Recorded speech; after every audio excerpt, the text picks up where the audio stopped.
من الشيطان الرجيم. بسم الله الرحمن الرحيم.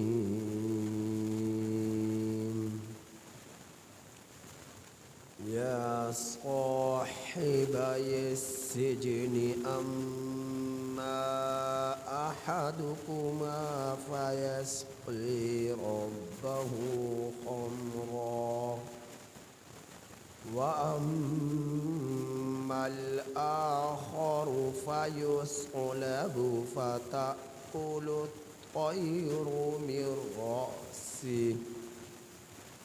قضي الأمر الذي فيه تستفتيان. وقال للذي ظن أنه ناج منهما اذكرني عند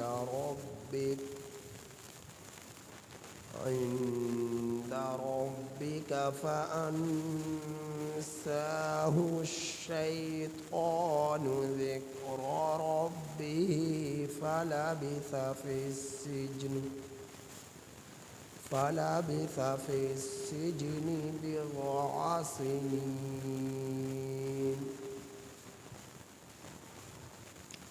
یہ سورہ یوسف کی آیت نمبر 41 تا 42 آپ حضرات کے سامنے تلاوت ہے.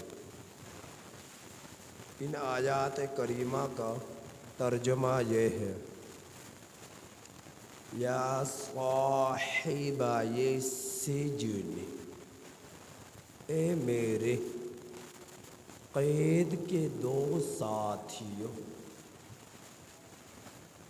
اما احدکما، بہرحال تم دونوں میں سے ایک، فیسقی ربہ، بس وہ پلائے گا اپنے آقا کو، خمر، شراب، وَأَمَّا الْآخَرُ، اور بہرحال دوسرا، فَيُصْلَبُ، سو اسے سولی پر لٹکایا جائے گا، فَتَأْكُلُ الطَّيْرُ مِن رَأْسِهِ، سو کھائیں گے پرندے اس کے سر کو.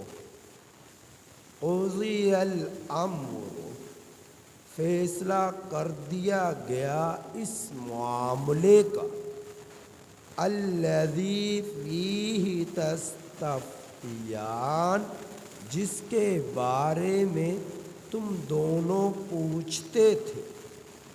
وقال للذی، اور کہا اس شخص کو، ظن انہ ناج منہما اذکرنی،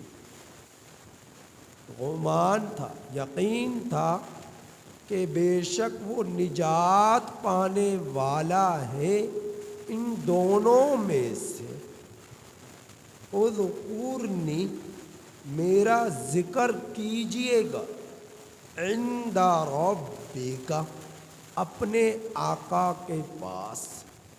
فَأَنْسَاهُ الشَّيْطَانُ، سو اسے بھلا دیا شیطان نے، ذکر ربہ، اس کے آقا کے سامنے تذکرہ کرنا. سو اسے بھلا دیا شیطان نے کہ وہ اپنے آقا کے سامنے ذکر کرتا. فَلَبِثَ، سو یوسف علیہ السلام ٹھہرے رہے، فی السجن، قید خانے میں، بضع سنین، کئی سالوں تک. حضرت یوسف علیہ الصلاۃ والسلام کا تذکرہ چل رہا تھا۔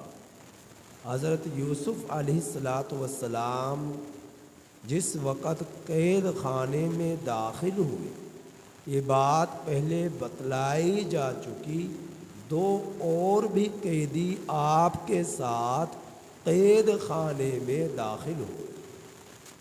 ان دونوں میں سے ایک ابوحا نامی یا نوحا نامی شخص بادشاہ کا ساقی تھا، یعنی شراب پلاتا، پانی پلاتا، اور دوسرا شخص مخلا یا غالب، یعنی دونوں ناموں میں سے ایک نام ہو سکتا ہے، مخلا تھا یا غالب تھا۔ مفسرین نے جیسا کہ ذکر فرمایا کہ وہ بادشاہ کا باورچی تھا، تو الزام تھا ان دونوں میں سے کسی ایک نے بادشاہ ریان بن ولید کو زہر دینے کی کوشش کی، بادشاہ کو قتل کرنے کی کوشش کی زہر کے ذریعے۔ دونوں نے خواب دیکھا جیل خانے میں کہ ایک شراب نچوڑ رہا ہے، شراب بنا رہا ہے، شراب نکال رہا ہے، اور دوسرے نے خواب دیکھا کہ اس کے سر کے اوپر ٹوکرا ہے، اور اس ٹوکرے سے پرندے روٹیوں کو نوچ نوچ کر اٹھا کر پرندے کھا رہے ہیں۔ تو حضرت یوسف علیہ السلام سے ان دونوں نے خواب کی تعبیر پوچھی۔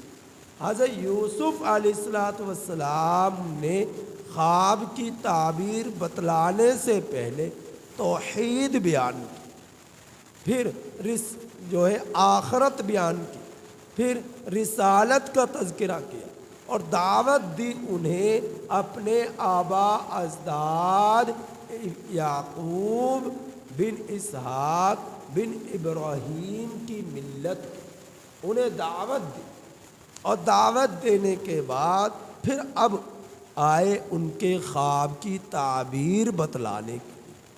کیا فرمایا کہ تم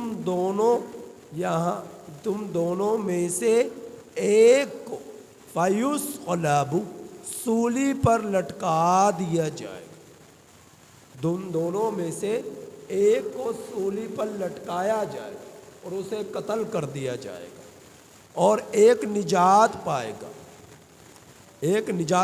جسے سولی پر لٹکایا جائے گا، پرندے اس کے سر کو کھائیں گے اور اس کے دماغ کو، مغز کو نوچ نوچ کر کھائیں گے۔ یہ تھی خواب کی تعبیر۔ یہ وہ شخص تھا باورچی، مخلا یا غالب نامی، کہ جس نے زہر ڈالا تھا، تو مجرم کا جرم باورچی جو تھا اس کے حق میں جرم ثابت ہو گیا، واقعتاً اسی نے زہر ڈالا، تو اسے سولی پر لٹکا دیا گیا، قتل کر دیا گیا، تو پرندے اس کے سر کو نوچ نوچ کر کھا رہے تھے۔ تو یہ تعبیر بالکل اسی طرح ثابت ہوئی۔ اور دوسرا ساقی جو تھا ابوحا یا نوحا، وہ بدستور اسی طرح اپنی ڈیوٹی پر فائز ہوا اور بادشاہ کو شراب اور پانی وغیرہ پلانے کی ذمہ داریاں جس طرح پہلے اس کے ذمے تھی، اسی طرح اسی کے لیے برقرار رکھی گئی۔ تو اب جس کے بارے میں یقین تھا کہ یہ نجات پائے گا، اس سے یوسف علیہ السلام نے فرمایا کہ دیکھیں، آپ جب جائیں گے تو آپ بادشاہ کے سامنے میرا ذکر کرنا کہ ایک بے گناہ شخص قید خانے میں